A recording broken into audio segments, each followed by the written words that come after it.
Mi suegra fue asesinada cuando la asistente de mi esposo se saltó un semáforo en rojo y la arrolló. Sin embargo, de alguna manera, el tribunal determinó que ella había intentado estafar dinero. Decidida a defender su honor, presenté 3 demandas y perdí todas. Justo cuando me preparaba para apelar por 4ª vez, descubrí que su cuerpo había desaparecido de la morgue. Estaba a punto de llamar a la policía cuando mi esposo, Santiago Morales, abogado de profesión, entró y arrojó $2,000 sobre la mesa. Deberías saberlo ya, dijo con frialdad. Nunca he perdido un caso. No importa cuántas pruebas creas tener, la demanda de tu madre no prosperará. Si dije que tu madre fingía, entonces todas tus apelaciones son solo intentos de sacarle más dinero. Pero no te molestes. Ya vendí su cuerpo en el mercado negro y obtuve $2,000 por él. Ese es el valor total de su vida. Deja de molestar a Isabela. Fue entonces cuando lo entendí. Él creía que mi madre era quien había muerto. Le devolví el dinero. No tengo derecho a quedármelo, le dije. Su ceño se frunció y su voz se volvió aguda. ¿Qué? ¿$2,000 no son suficientes para ti, Sofía? Que te quede claro. Tu madre estaba desempleada. Ganar $2,000 por su vida ya es un milagro. Negué con la cabeza. Me malinterpretas. Quiero decir que tú deberías quedarte con este dinero. Las cejas de Santiago se arquearon con fuerza. El asco cruzó su rostro. ¿Estás loca? Este dinero es por vender el cadáver de tu propia madre. ¿Qué tiene que ver conmigo? ¿De verdad crees que aceptaría algo así? Santiago creció solo con su madre. Su padre murió joven y ella trabajó en varios empleos para pagarle la universidad de Derecho, arruinando su salud en el proceso. Él le dedicó su vida. Siempre me pregunté por qué, después de la muerte de su madre, nunca volvió a casa. Ahora lo sabía. Creía que mi madre era quien había fallecido, no la suya. Lo miré directamente a los ojos y dije con calma: Santiago, te sugiero que devuelvas ese dinero y recuperes a mi suegra. De lo contrario, te arrepentirás. Pero él solo se rió. ¿Sabes cómo funciona el mercado negro? Una vez que algo se vende, no puedes simplemente recuperarlo. El cuerpo de tu madre probablemente ya está en pedazos. No hay forma de recuperarlo. Toma el dinero y deja de causar problemas. Ella no era mi madre biológica, pero seguía siendo un ser humano. La habían matado sin razón, la habían llamado estafadora, y ahora su propio hijo había vendido su cuerpo. La idea de su destino me oprimía el pecho. Santiago, ya que sabes exactamente cómo se tratan los cuerpos en el mercado negro, ¿cómo pudiste hacerle eso a mi suegra? ¿No te molesta en absoluto? Él sonrió con burla. ¿Por qué habría de importarme? Es tu madre, no la mía. Los muertos no sienten dolor. Vender su cuerpo al menos le dio algún valor. Lo miré sin palabras. No podía imaginar cómo reaccionaría cuando descubriera que la mujer vendida al mercado negro era, en realidad, su propia madre. Como no respondí, añadió con indiferencia: honestamente, siempre pensé que tu madre tenía cara de vivir poco. Incluso si no la hubieran atropellado, no habría durado mucho. Así que toma el dinero y agradece. Al día siguiente, redacté los papeles del divorcio y fui a su bufete. Al entrar, me quedé helada. Allí estaba él, el mismo hombre que no toleraba ni una mota de polvo, arrodillado, masajeando suavemente el pie de Isabela. Sus ojos estaban llenos de una ternura que nunca antes había visto. Cuando Isabela me vio, adoptó su acto inocente. Sofía, no te equivoques. Me torcí el tobillo y Santiago solo me estaba ayudando. Eso es todo. Luego tiró de su manga fingiendo pánico. Santiago, di algo. No quiero perder mi trabajo por esto. Pero Santiago le dio una palmadita afectuosa en la espalda, su voz suave. No tengas miedo, solo está aquí para disculparse. Luego, su tono se volvió gélido mientras me miraba con asco. Te dije que trajeras algo como ofrenda de paz. ¿Por qué viniste con las manos vacías? Ya no eres una niña. Ni siquiera sabes disculparte correctamente. No me molesté en discutir. En cambio, saqué los papeles del divorcio de mi bolso, los puse sobre su escritorio y dije con frialdad: nos vamos a divorciar. Él parpadeó, sorprendido. Luego, su rostro se oscureció. ¿Qué intentas hacer ahora? ¿Sabes que mi madre solo te aprobó a ti? Nunca estaría de acuerdo con un divorcio. ¿Estás haciendo esto solo para que me regañe de nuevo? Así que todavía recordaba a su madre. Solté una risa amarga y dije en voz baja: tu madre ya no puede regañarte. Su expresión cambió. ¿Qué se supone que significa eso? Ve a casa, dije con calma. Lo verás por ti mismo. Me miró con impaciencia. Deja de confundirme con tus tonterías. Es tu madre la que murió, no la mía. ¿Cuánto tiempo vas a seguir con esto? Solo vete. Me estás avergonzando aquí. No me voy a divorciar de ti. Justo en ese momento, Isabela, que había estado disfrutando del espectáculo, se secó lágrimas inexistentes y gimió lastimeramente. Sofía, sé que compré mi licencia de conducir y mis habilidades para conducir son terribles. Pero ese accidente realmente no fue mi culpa. Solo está solicitando el divorcio ahora para amenazar a Santiago para que me envíe a prisión, ¿no es así? Parecía tan frágil que cualquiera que no la conociera podría haberla creído, y eso incluía a Santiago. Él la atrajo hacia sí protectoramente y dijo suavemente: «Isabela, no llores. Mientras yo esté aquí, nunca irás a prisión». Luego se volvió hacia mí, con la furia ardiendo en sus ojos. «Sofía, Isabela es solo una niña. ¿De verdad tienes que tratarla así? ¿Crees que agitar un acuerdo de divorcio me hará dejar de defenderla? Sigue soñando. La muerte de tu madre fue su propia culpa.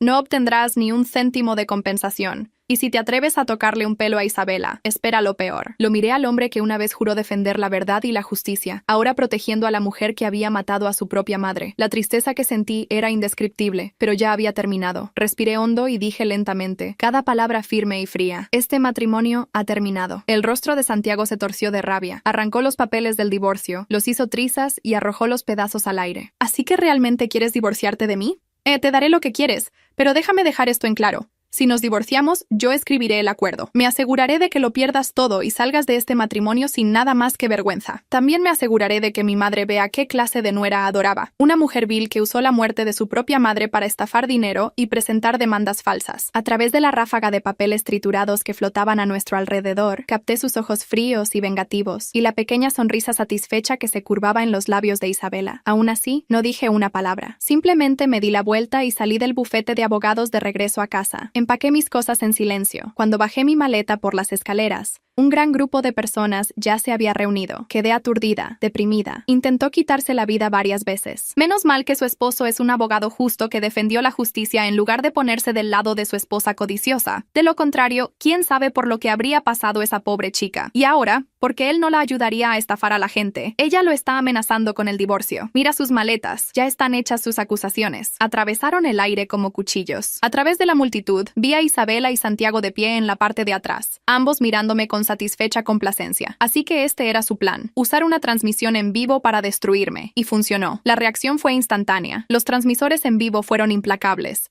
escupiendo veneno con cada palabra. Pronto mi nombre estaba por todo Internet. ¿Qué clase de monstruo usa la muerte de su propia madre por dinero? No es de extrañar que su madre muriera joven. El karma la alcanzó primero. Ambas obtuvieron lo que se merecían. Bien merecido lo tiene. El coche atropelló a la correcta. La indignación en línea se extendió como la pólvora en cuestión de horas. Mis fotos encabezaban todas las listas de tendencias. La gente me llamaba de todo: hija desnaturalizada, estafadora, mujer basura. Esas etiquetas se convirtieron en lo que yo era. Luego, los transmisores en vivo volvieron a la multitud en mi contra. Los espectadores me arrojaron verduras podridas y huevos, gritando insultos mientras me abría paso a través del caos. Pasé sobre basura y cáscaras rotas. Caminé directamente hacia Santiago y le pregunté en voz baja: ¿realmente tienes que llegar tan lejos, Santiago? Él frunció el ceño, pero antes de que pudiera responder, Isabela habló con lágrimas brillando en sus ojos. «Sofía, sé que tu mamá se ha ido, pero yo también he estado sufriendo. Por favor, déjame en paz. Deja de atormentarme». Al ver su acto lastimero,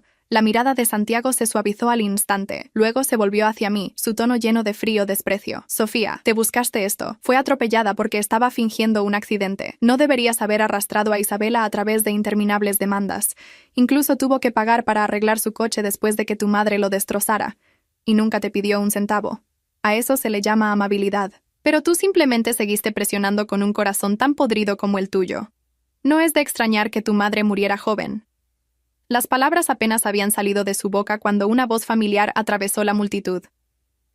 «¿Quién acabas de decir que está muerta?», preguntó mi madre bruscamente, saliendo de entre los espectadores. Mi madre se detuvo a unos metros de Santiago, con la espalda recta y la barbilla levantada, de la misma manera que solía pararse frente a los parientes entrometidos en Año Nuevo. La multitud se apartó para ella sin darse cuenta de que lo estaban haciendo.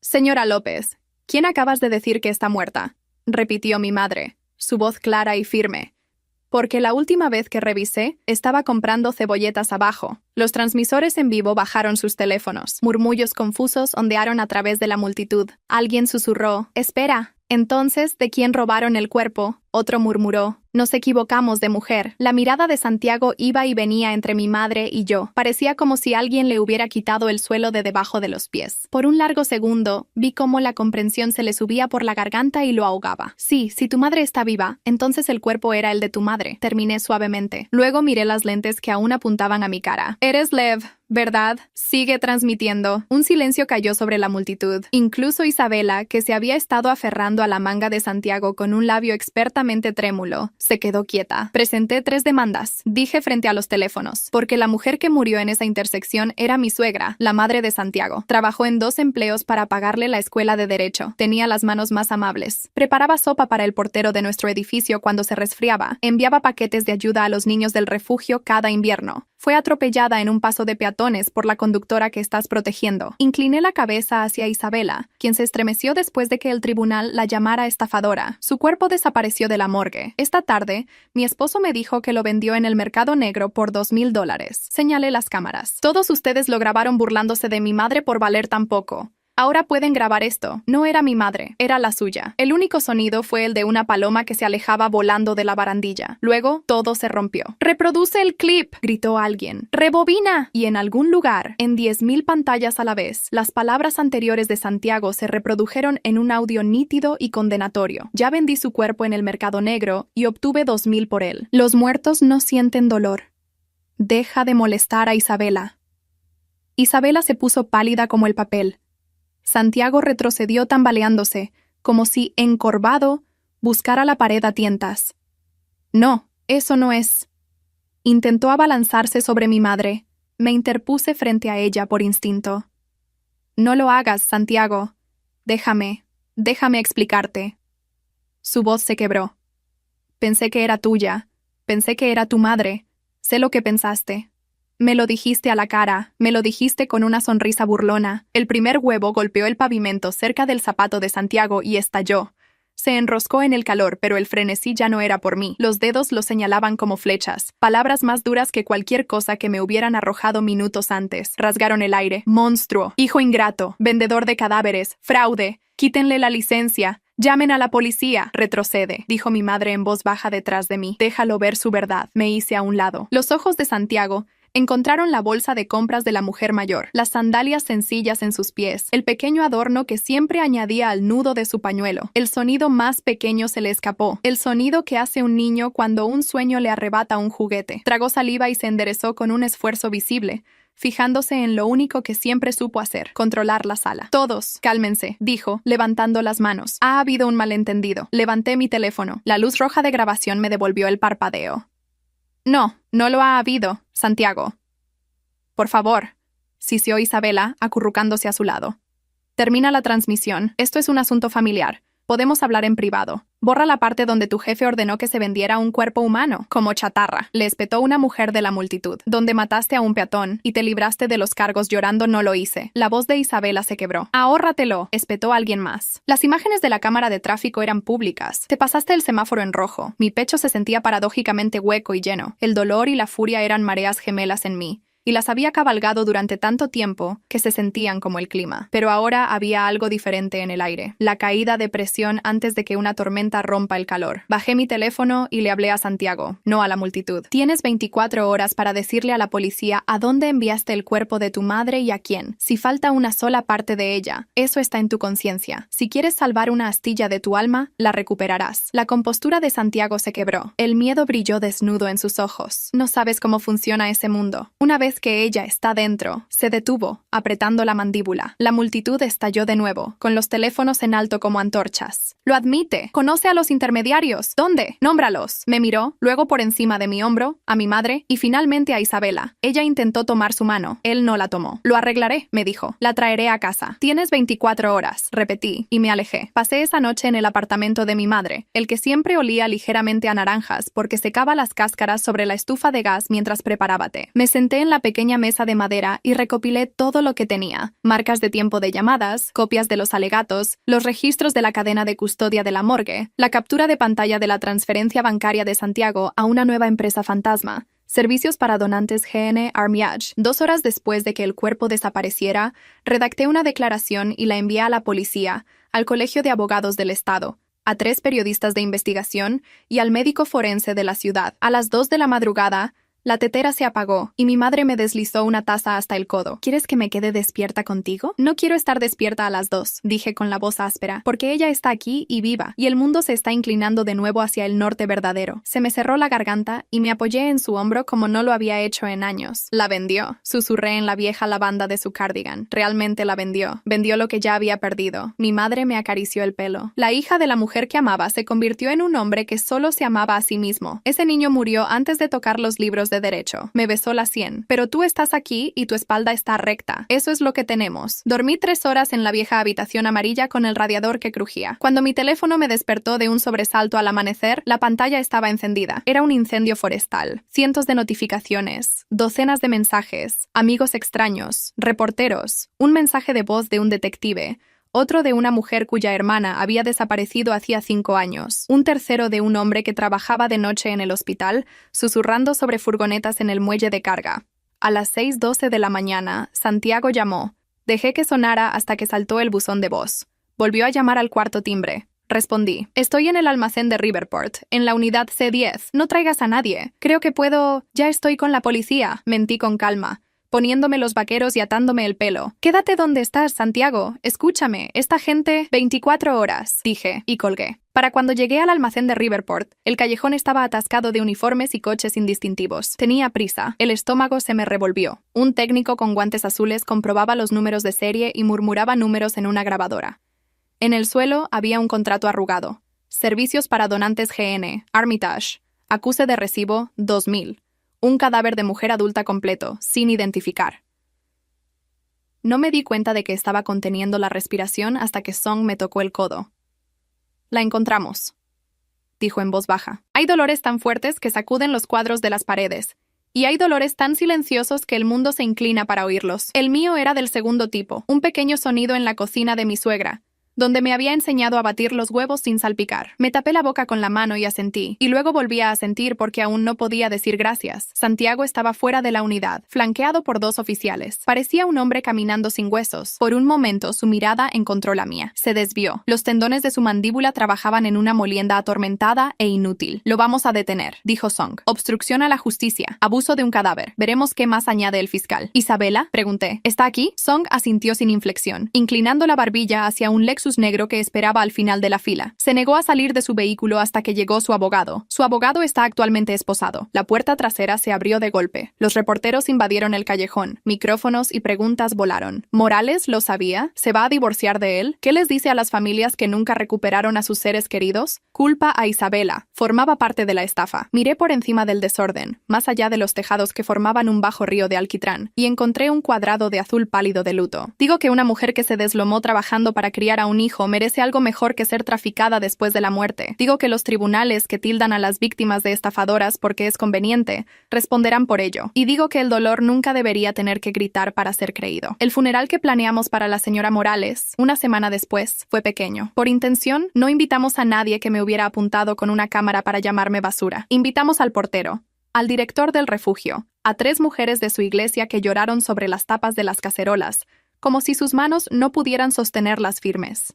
Pusimos su foto en el piano que había comprado de segunda mano para Santiago, después de su primer recital escolar, y la luz del sol a través del viejo cristal formaba halos de polvo alrededor del marco.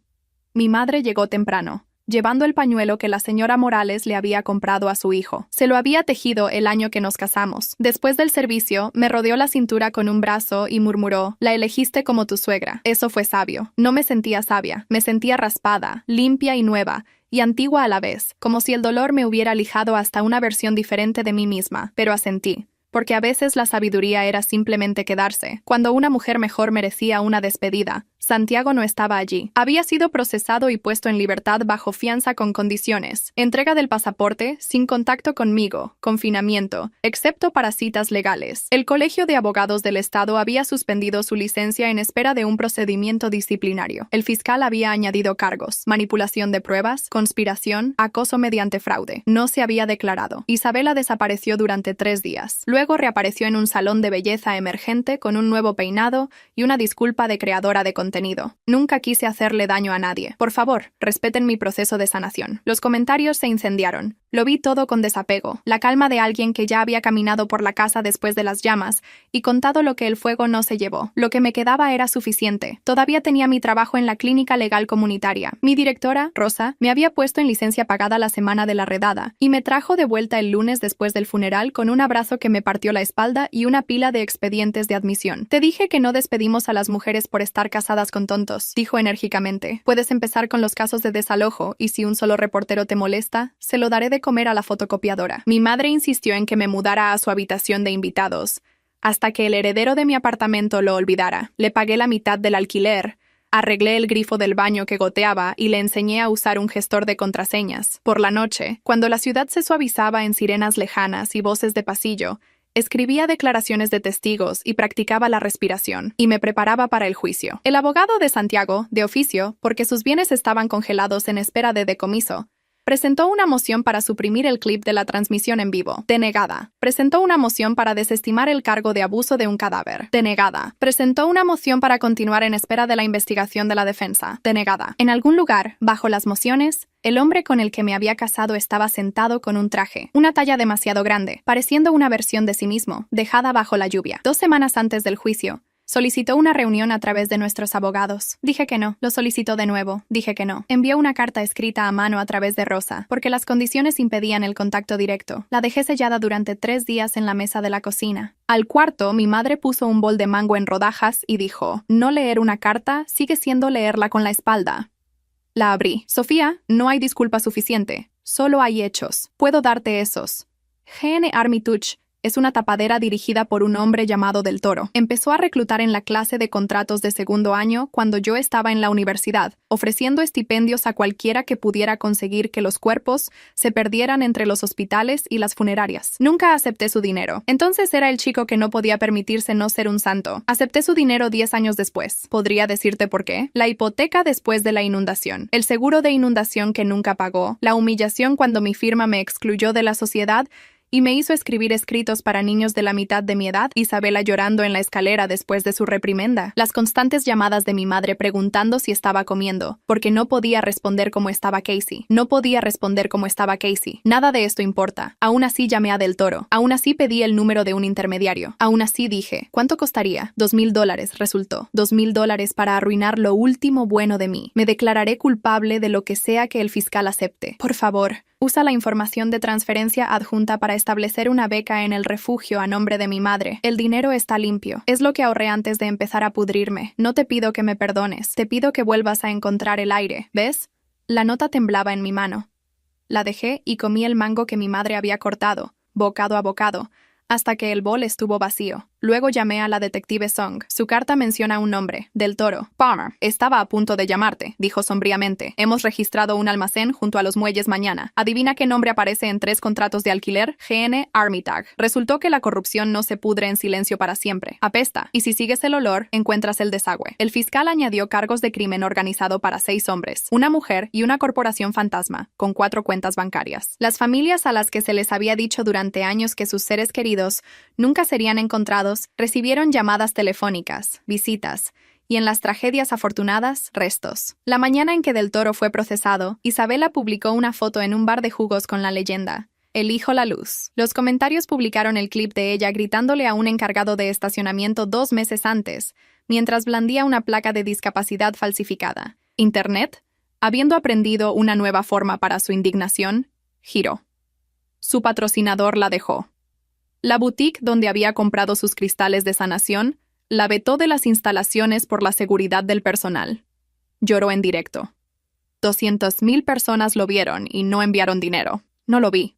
Tenía otro trabajo. Por eso, 3 semanas después, cuando el Colegio de Abogados programó una audiencia disciplinaria y el fiscal dijo que una audiencia de cambio de declaración para el caso penal el mismo día, marqué ambos en mi agenda y le compré a mi madre un ramo de los pequeños lirios blancos que le gustaban. No tienes que ir, dijo, cortando los tallos sobre el fregadero. No tienes que verlo arrodillarse. Creo que sí, dije. No por él, Por mí, por ella. En la audiencia del Colegio de Abogados, las preguntas del panel fueron quirúrgicas. Señor Morales, ¿mintió sabiamente al tribunal sobre la identidad de la víctima? ¿Conoció a un empleado de la morgue para facilitar una entrega a un tercero? ¿Instruyó a su cliente, la señora Torres, para que reconstruyera su narrativa de tráfico para minimizar? Santiago respondió, sí, a cada una. El último, sí, hizo que algo detrás de sus ojos se arrugara. Lo inhabilitaron antes del almuerzo. En la audiencia penal de esa tarde, se puso de pie para declararse. La sala del tribunal estaba casi vacía. Un reportero en la parte de atrás. La detective Song no estaba allí. Isabela no estaba allí. Había sido acusada por separado de homicidio vehicular y había solicitado mudarse a otro estado para un nuevo comienzo. El juez denegó la moción. ¿Cómo se declara, señor Morales?, preguntó el juez. Culpable, dijo, su voz clara por primera vez en meses. No me miró. El juez fijó la sentencia para dentro de 30 días y lo envió a prisión preventiva. Cuando los agentes se movieron para esposarlo, levantó las manos como si hubiera estado practicando el movimiento solo en una habitación. Song me tocó el antebrazo. Hiciste más que enterrar a un hombre, dijo en voz baja. Desenterraste un sistema. No lo hice sola, dije. Acabaste conmigo. Ella sonrió. Te pondremos en una valla publicitaria. Todavía vamos a tomar un café, invito yo. Casi dije que sí. Entonces mi teléfono vibró. El mensaje de texto era de un número desconocido. Señora López, soy el secretario del juez Guaderil. Revisó las transcripciones de sus acciones civiles anteriores, incluidas las imágenes de tráfico, sus declaraciones juradas y las admisiones grabadas del señor Morales. Su señoría concede su moción para anular las sentencias con perjuicio y aprueba su petición de daños y perjuicios para el patrimonio de la señora Morales. Por favor, vea la orden adjunta en el pasillo. Las luces fluorescentes se volvieron borrosas por un segundo.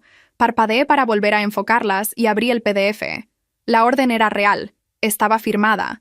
Daños compensatorios, daños punitivos, honorarios de abogado. No era lo importante, pero compraría 100 camas en el refugio durante un año. Reenvié la orden a Rosa con la nota, por su nombre en la pared. Luego le envié un mensaje de texto a mi madre. La cena corre por mi cuenta. Llamó una vez desde el condado después de la sentencia. No respondí. Escuché el mensaje de voz esa noche con los codos en las rodillas y las luces apagadas. Sofía, dijo, la voz aplastada por la línea de grabación. Quise decir lo que escribí. No me perdono. No espero que tú lo hagas. Espero cuando salga poder guardar sillas después de las reuniones en los sótanos y servir café a los hombres que lo necesitan. Esa podría ser una vida. Dile a mi madre, se detuvo, la respiración entrecortada. No, tú dile lo que quieras. Ella te pertenece ahora más que a mí. Lo borré. Luego, después de un minuto, fui a la carpeta de eliminados recientemente y lo restauré. No construiría una nueva vida fingiendo que la antigua no había existido. Isabela fue a juicio 4 meses después. Lloró en el estrado. Vestía el gris suave de los arrepentidos. Su abogado argumentó que la cámara había funcionado mal, que la luz parecía roja debido al resplandor del sol, que había sido acosada por una esposa vengativa y procesada maliciosamente por un ex colega despechado. El jurado necesitó 2 horas. Culpable. 3 años. Libertad condicional después. Suspensión de la licencia. El juez la miró por encima del borde de sus gafas y dijo, «Sugiero que aprenda a caminar». Fuera del juzgado, un reportero me alcanzó en los escalones. «Señora López, ¿algún comentario?» «Sí», dije. Hay una mujer en nuestra ciudad que necesita ayuda con el alquiler este mes, porque su arrendador abusivo piensa que el desalojo es un rasgo de personalidad. No pongan mi cara en las noticias, pongan la suya y pongan el enlace de donación del refugio debajo. El segmento de esa noche mostró una foto borrosa de la mujer y un enlace claro. Las donaciones colapsaron el sitio 2 veces. Si hay una curación, la mía se construyó con pequeñas tareas. Presenté formularios. Caminé por la manzana con mi madre después de la cena. Aprendí los nombres de todos los niños del refugio. Los miércoles saqué el banco del piano de nuestra antigua sala de estar y dejé el piano. El banco encajaba en casa de mi madre. Sostenía una planta y mis llaves. El piano contenía el silencio en el apartamento vacío hasta que el propietario encontró un profesor de música que lo quería para un coro comunitario. Me envió una foto de él en un gimnasio escolar. Niñas con uniformes cantando con la boca abierta como la luz del sol. Firmé los papeles finales del divorcio 6 meses después de la sentencia. Mi abogada deslizó el decreto sobre la mesa. «Eres libre», dijo en voz baja. «Si esa palabra se aplica a alguno de nosotros, se aplica», dije. Y así fue. No como fuegos artificiales, no como un grito. Se aplicó como despertar y saber hacia dónde daba la ventana sin abrir los ojos. Esa noche, después de que mi madre se durmiera, me senté en la mesa de la cocina y escribí la última carta de ese capítulo de mi vida. Se la escribí a la señora Morales.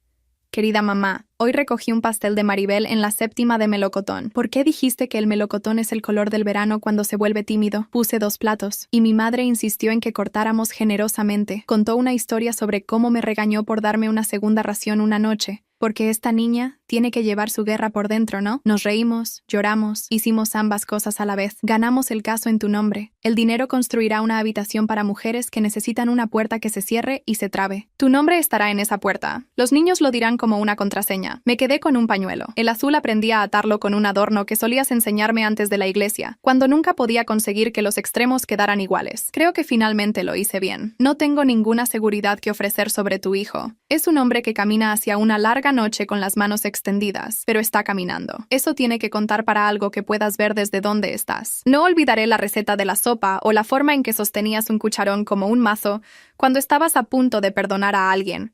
Espero que estés donde el perdón sepa a canela.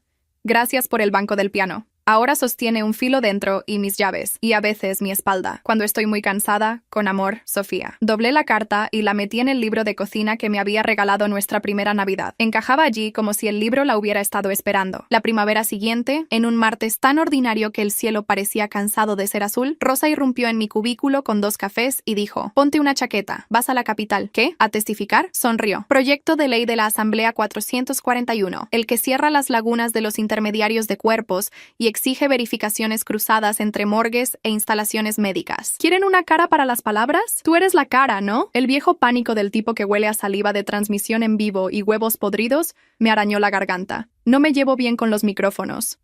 ¿Te llevas bien con la verdad?, dijo empujándome la taza. Y los micrófonos son solo la verdad con una columna vertebral. 2 horas después, me senté detrás de una pequeña placa que decía: Esra Sofía López, Servicios Legales Comunitarios.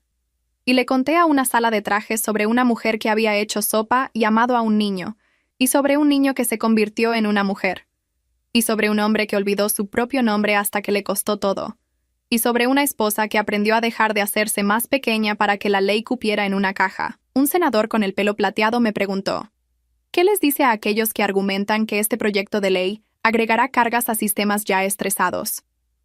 Pensé en unidades frías bajo neón, en contratos impresos en papel barato, en las manos de una madre. Digo que la carga ya se está llevando, respondí. La llevan los muertos y las personas que los aman. Muévanla. Aprobaron el proyecto de ley fuera del comité esa tarde. Cuando llegué a casa, mi madre estaba picando cebollas. ¿Qué? ¿Los micrófonos son la verdad con una columna vertebral? Respondí, lavándome las manos. Ella resopló.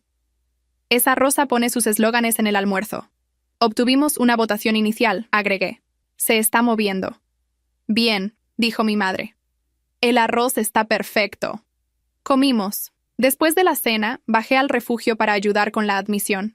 Una mujer con una mochila morada y una cicatriz como un signo de interrogación en la mejilla se sentó frente a mí. Si su nombre era Hada, seguía tocando la correa como si una mano pudiera salir de la mochila y sostenerla firme. ¿Tienes un contacto seguro?, pregunté. Mi tía, dijo. Vive a 2 estados de distancia. Le gustan los crucigramas. Es una buena entrada, dije, y sonreí. Ella me devolvió la sonrisa. Al salir, me detuve en la nueva habitación con la nueva puerta. La placa estaba atornillada a la pared, un poco inclinada. La enderecé con los dedos. Decía: la habitación Margaret Morgan, para el descanso, para la dignidad, para las manos que nos criaron. Me quedé allí hasta que mis ojos se aclararon. La última vez que vi a Santiago fue 2 años después. La ciudad nos había dado un parque nuevo, y yo iba los martes por la mañana a sentarme en un banco con café. Ese día, un hombre con una camisa gris estaba barriendo el camino cerca de la fuente poco profunda. Cuando se enderezó, se dio la vuelta y me vio. Hubo una pausa del tipo que contiene 2 años. Sofía, dijo Santiago. Nos quedamos a cada lado del banco como actores que habían olvidado su marca. Había perdido la papada de abogado y conservado el cráneo. Sostenía la escoba como si le enseñara a estar de pie. ¿Cómo estás?, preguntó. Estoy bien, dije, porque lo estaba. La clínica está ocupada, asintió. Yo friego los suelos por la noche en el hospital donde solías presentar mociones. Es un trabajo honesto. Paga en silencio, respondió después de un segundo. Preguntó: ¿todavía tienes el piano? El coro lo tiene, dije. Les encanta. Bien, murmuró. A ella le gustaría eso. Miramos la fuente. Un niño con un sombrero rojo lanzó una moneda con grave ceremonia. Su madre aplaudió como si acabara de ganar un caso. Quería decir, él comenzó. No es necesario, dije, no con crueldad. Ambos conocemos las palabras. También sabemos lo que no pueden arreglar. Él cerró los ojos.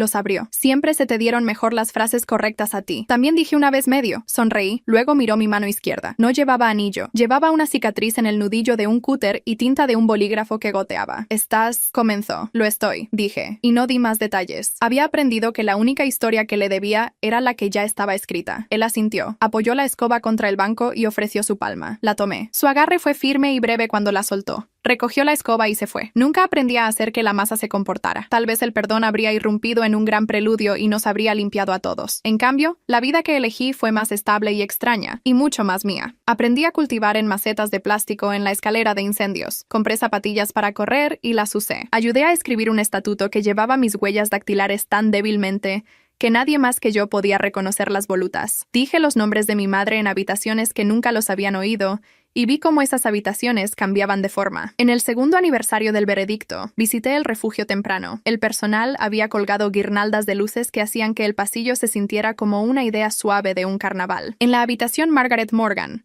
una adolescente con un aro dorado en la oreja se estaba pintando las uñas de azul pálido, mientras un niño pequeño dormía en su regazo. «Lo siento», susurró cuando me vio en la puerta. Se quedó dormido. «Este es un buen lugar para quedarse dormido». Susurré de vuelta y señalé la placa. ¿Sabes lo que dice, Slow? Ella entrecerró los ojos, leyendo cada palabra con cuidado, moviendo los labios. Para el descanso, para la dignidad, para las manos que nos criaron, murmuró. Es bonito. Lo es, dije. Pertenecía a una mujer que amé. Entonces, te crió bien, dijo la chica, y volvió a mirar sus uñas. Con la concentración fruncida, el niño pequeño suspiró. Un pequeño barco asentándose en su amarra de camino a casa. El cielo hizo un milagro silencioso y ordinario y se volvió muy azul. Pasé junto a un violinista callejero cerca de la farmacia. Estaba de pie en el pasillo, mirando el cielo, y escuché una campana de barra y dijo que podía oírla, y la barra se balanceó. Era un llanto hecho a mano, y me alegré mucho de oírlo. Estaba tan harto de él que me eché a reír por primera vez en mi vida. Soñé con eso, así que vine a la farmacia. Demasiados bemoles, pero un arco valiente, y dejé mi último $1 en su estuche. Él sonrió sin romper la frase. En la esquina, me detuve y miré hacia arriba. Mi madre, en su ventana, sostenía un cuenco como un trofeo. Naranjas. Me lo meneó hasta que me reí. Subí las escaleras de 2 en 2. En la cocina, me metió una rodaja en la boca antes de que me quitara los zapatos. Dulce, exigió. Dulce. Estuve de acuerdo alrededor del jugo. No pude encontrar nada dulce. Ella asintió satisfecha y se volvió hacia la estufa. Nos hemos quedado sin salsa de soja, decretó. Después de la cena irás a comprar un poco. Sí, jefa, dije, y le besé la nuca. Puse la mesa, bajé las persianas, encendí la pequeña vela de té en el portavelas desconchado con las peras pintadas. Afuera, la ciudad tosía y respiraba, y discutía y cantaba. Adentro, comimos. Cuando terminamos, miré el banco del piano junto a la puerta, donde dejé mis llaves. Durante mucho tiempo, ese banco había sido el recuerdo de una promesa que alguien más rompió. Ahora era solo un lugar para descansar antes de volver a salir. Me puse los zapatos y recogí la botella vacía. Al bajar las escaleras, me palpé los bolsillos en busca de cambio y no encontré nada. No importaba. Sabía que el hombre de la bodega me diría que pagara mañana. En esta vida, algunas deudas que llevas son una cortesía a la amabilidad. Otras las dejas porque nunca fueron suficientes. Otras las pagas porque nunca fueron tuyas. En el umbral, me detuve y miré hacia atrás. Mi madre ya había empezado a lavar los platos, tarareando algo que podría haber sido un himno, y podría haber sido una canción pop. La lámpara cerca del sofá calentaba la habitación hasta el color de la natilla. Parecía una pintura de un final que había decidido ser un principio. Salí a la noche y compré salsa de soja. De camino a casa, pasé por la fuente. Las monedas brillaban como pequeñas lunas. Pedí un deseo sin cerrar los ojos. Eso, encontrar zapatos más blandos. Que la justicia dejara de confundir el volumen con el mérito. Que las manos que nos criaron fueran sostenidas, vivas o muertas. Luego subí las escaleras hasta la puerta con nuestros nombres y entré, y el aroma a naranja me recibió. Y el futuro, paciente y brillante, se quitó el abrigo y se quedó.